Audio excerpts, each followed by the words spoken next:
السلام علیکم ویورز، الاضحیٰ جو ہے وہ آنے والی ہے اور قربانی کے لیے جانوروں کی خرید و فروخت شروع ہو چکی ہے۔ تو اس حوالے سے جو ہے وہ آپ یہ بھی دیکھیں گے، جب صحابہ کرام رضوان اللہ عنہم اجمعین جو ہے وہ قربانی کرتے تھے تو ایک دفعہ رسول اللہ صلی اللہ علیہ وسلم سے سوال کیا کہ یا رسول اللہ، ہم یہ قربانی کیوں کرتے ہیں؟ تو آپ صلی اللہ علیہ وسلم نے فرمایا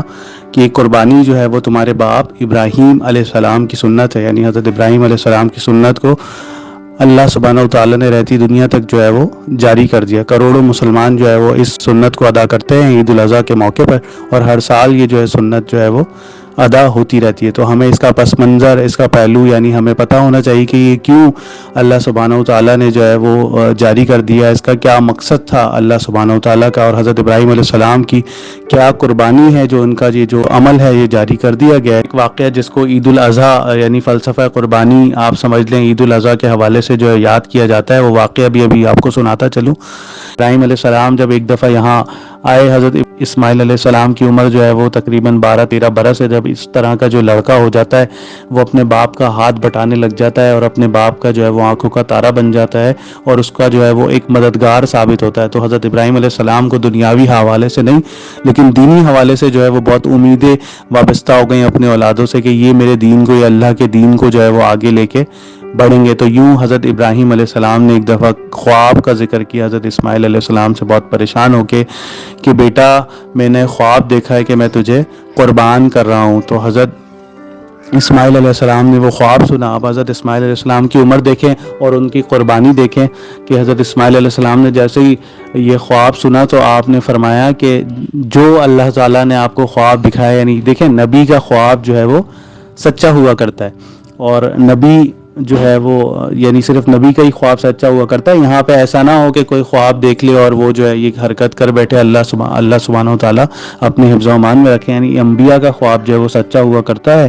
اور انہوں نے جب خواب دیکھا تو وہ اللہ تعالیٰ کی طرف سے اشارہ ہوتا ہے، اللہ تعالیٰ کی طرف سے امتحان ہوتا ہے۔ تو آپ نے فرمایا بیٹا، میں نے خواب دیکھا کہ میں تجھے ذبح کر رہا ہوں۔ تو حضرت اسماعیل علیہ السلام نے کہا کہ بس کر گزری ابا جان، جو آپ کو حکم ہوا ہے انشاءاللہ آپ مجھے صبر کرنے والا پائیں گے، یعنی صابروں میں سے پائیں گے۔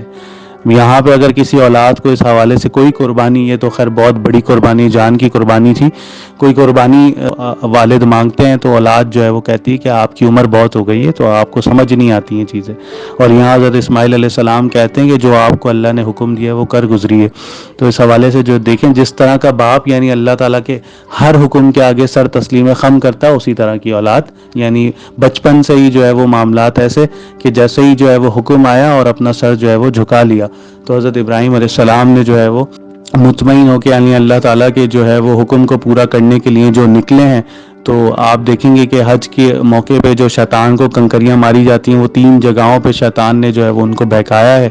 ایک شیطان جب بہکایا کرتا ہے تو وہ دشمن بن کے نہیں بہکایا کرتا، شیطان جو ہے وہ ہمیشہ دوست بن کے بہکاتا ہے۔ تو یہ باتیں بھی ہمیں سمجھنی چاہیے کہ کچھ معاملات ایسے ہوتے ہیں کہ ہمیں بڑے پیار سے اور بڑے جو ہے وہ پچکار سے جو ہے وہ ہمیں لوگ سمجھا رہے ہوتے ہیں اور ہمیں جو ہے وہ غلط حرکت پہ یعنی غلط چیزوں پہ آمادہ کر رہے ہوتے ہیں، تو وہ دشمن بن کے سمجھائیں گے تو ہم نہیں سمجھ پائیں گے، لیکن جو لوگ جو ہے وہ دوست بن کے سمجھاتے ہیں،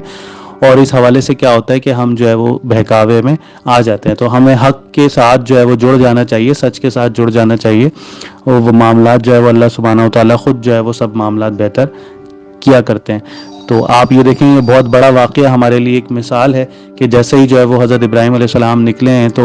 حضرت ابراہیم علیہ السلام اور حضرت اسماعیل علیہ السلام کو جو ہے وہ شیطان نے بہکایا ہے، 3 جگہوں پہ بہکایا ہے، یعنی 3 جگہوں پہ جب ہم کنکریاں مارتے ہیں وہاں پہ 3 جگہوں پہ بہکایا ہے۔ تو اللہ سبحانہ وتعالیٰ نے حضرت ابراہیم علیہ السلام کی حفاظت کی، اور حضرت ابراہیم علیہ السلام نے جب جو قربانی کا وقت آیا تو حضرت ابراہیم علیہ السلام نے جو ہے وہ اپنے بیٹے کو جو ہے وہ پشت کی طرف لٹا دیا۔ جب سامنے کی طرف سے کوئی لٹا دیتے ہیں تو اس میں یہ ہوتا ہے کہ آنکھوں سے دیکھیں گے اپنی اولاد کو تو وہ کیا ہوتا ہے کہ انسان کے دل میں جو ہے وہ ایموشنز آ جاتے ہیں، فیلنگز آ جاتی ہیں، ہو سکتا ہے کہ وہ معاملہ ہو نہ پائے۔ تو اس حوالے سے آپ نے الٹا حضرت اسماعیل علیہ السلام کو لٹایا پیٹھ کے بل، اور یوں جو ہے وہ آپ نے جو ہے وہ چھری چلانا شروع کی ہے، اور اسی طرح جو ہے وہ جیسے ہی چھری جو ہے وہ پھیرنا شروع کی ہے تو اللہ سبحانہ وتعالیٰ کی طرف سے آواز آ گئی، قد صدقت الرؤیا ابراہیم علیہ السلام، کہ آپ نے خواب سچ کر دکھایا۔ یہ بہت بڑا امتحان تھا، بہت بڑا امتحان تھا، یعنی آپ امتحان لینے والا جب بول دے یہ بات کہ کہ واقعی بہت بڑا امتحان تھا اور آپ اس میں کامیاب ہو گئے، تو اللہ تعالیٰ نے جنت سے ایک مینڈا جو ہے وہ حضرت ابراہیم علیہ السلام کی طرف بھجوایا اور وہ حضرت ابراہیم علیہ السلام نے ذبح کیا۔ یوں حضرت ابراہیم علیہ السلام نے اپنا خواب یعنی اللہ سبحانہ وتعالیٰ کا حکم جو ہے وہ پورا کر دیا، یہاں تک کہ اپنے بیٹے کو قربان کر دیا۔ آپ نے جو ہے وہ اپنا وطن چھوڑا، آپ نے اپنے باپ کو چھوڑا، بی ہاجرہ اور حضرت اسماعیل علیہ السلام کو چھوڑا، اور اسی طرح حضرت اسماعیل علیہ السلام کو جو ہے وہ یعنی اپنی اولاد کو اللہ کے حکم پہ قربانی جو ہے وہ کرنے کے لیے تیار ہو گئے۔ تو یہ معاملہ تھا حضرت ابراہیم علیہ السلام کا کہ وہ جو ہے وہ شرک کرنے والے نہ تھے، یعنی اللہ تعالیٰ نے کافی جگہ قرآن پاک میں فرمایا کہ وہ شرک کرنے والے نہ تھے۔ حضرت ابراہیم علیہ السلام اور حضرت اسماعیل علیہ السلام نے خانہ کعبہ کی تعمیر کی، اور وہ پتھر ہمیں دکھتا ہے مقام ابراہیم پہ جو حضرت ابراہیم علیہ السلام کے جو قدم مبارک اس پہ ہیں، اس پتھر پہ آج بھی جو عمرہ کرنے جاتے ہیں، حج کرنے جاتے ہیں، وہ پتھر ہم دیکھ سکتے ہیں کہ کس طرح آپ علیہ السلام کے جو قدم مبارک وہاں پہ ہیں، اور اس پتھر کا معجزہ بھی ہے کہ وہ جیسے جیسے جو ہے وہ عمارت اونچی ہوتی رہتی خانہ کعبہ کی، تو اسی طرح وہ پتھر بھی اونچا ہوتا رہتا۔ اور اس حوالے سے جو ہے وہ حضرت اسماعیل اور حضرت ابراہیم علیہ السلام نے جو ہے وہ خانہ کعبہ کی تعمیر کی، اور اللہ سبحانہ وتعالیٰ نے حضرت ابراہیم کی زبان سے جو ہے وہ جاری کر دیا، جو تمام مسلمانوں نے اس وقت جو حضرت ابراہیم علیہ السلام پر ایمان لائے تھے اور بعد تک کے مسلمانوں نے جو ہے وہ اعلان سنا، یعنی اس کا حج جو ہے وہ اسٹارٹ کر دیا۔ اب جو حج ہوتا ہے وہ ظاہر سی بات ہے رسول اللہ صلی اللہ علیہ وسلم کی شریعت کے حوالے سے ہوتا ہے۔ پہلے جو حج ہوا کرتا تھا اس کی زیارت ہوا کرتی تھی حضرت ابراہیم علیہ السلام کی شریعت کے مطابق، تو یہ والا معاملہ یعنی حج یعنی لوگ جو ہے وہ جوگ در جوگ جو ہے وہ خانہ کعبہ کو دیکھنے، اس کی زیارت کرنے، اس کا حج کرنے کے لیے جب سے ہی یہ سلسلہ شروع ہو چکا ہے، اور آج تک اور رہتی دنیا تک انشاءاللہ اللہ سبحانہ وتعالیٰ نے اس کو جاری کر دیا۔ تو یہ معاملات تھے، یہ واقعات تھے جو حضرت ابراہیم علیہ السلام نے پوری زندگی جو ہے وہ قربانیوں والی سیکریفائزنگ لائف گزاری ہے۔ ہمارے لیے بھی یہ سبق ہے کہ ہر وقت جو ہے وہ اللہ سبحانہ وتعالیٰ کا حکم جو ہے وہ بجا لانے کے لیے کوشش کرنی چاہیے۔ ٹھیک ہے نفس اور شیطان کا معاملہ رہتا ہے، لیکن ہمیں کوشش کرنی چاہیے زیادہ سے زیادہ جو ہے وہ اللہ سبحانہ وتعالیٰ کی رضامندی کے لیے کام کریں اور اللہ کو راضی رکھنے کے لیے کوشش کریں۔ اور اللہ سبحانہ وتعالیٰ تو کہتے ہیں کہ ہم تو سائل بکرم ہیں، کوئی سائل ہی نہیں منزل دکھائے کہ اسے کوئی راہ راہ منزل ہی نہیں، یعنی کوئی چاہتا ہی نہیں ہے کہ منزل دیکھے، کوئی چاہتا نہیں ہے اللہ کا بندہ بنے، کوئی چاہتا ہی نہیں ہے کہ اللہ کی طرف پلٹے۔ جب اللہ کی طرف پلٹتا ہے تو اللہ تعالیٰ جو ہے وہ حدیث میں ہے کہ اللہ تعالیٰ جو ہے وہ بھاگ کر آتا ہے، اللہ تعالیٰ دوڑ کر آتا ہے، اللہ تعالیٰ اس کا ہاتھ بن جاتا ہے، اللہ تعالیٰ اس کا پاؤں بن جاتا ہے، اللہ تعالیٰ اس کی آنکھیں بن جاتی ہیں۔ تو یہ معاملہ ہوتا ہے کہ خود ہی کو کر بلند اتنا کہ ہر تقدیر سے پہلے خدا بندے سے خود پوچھے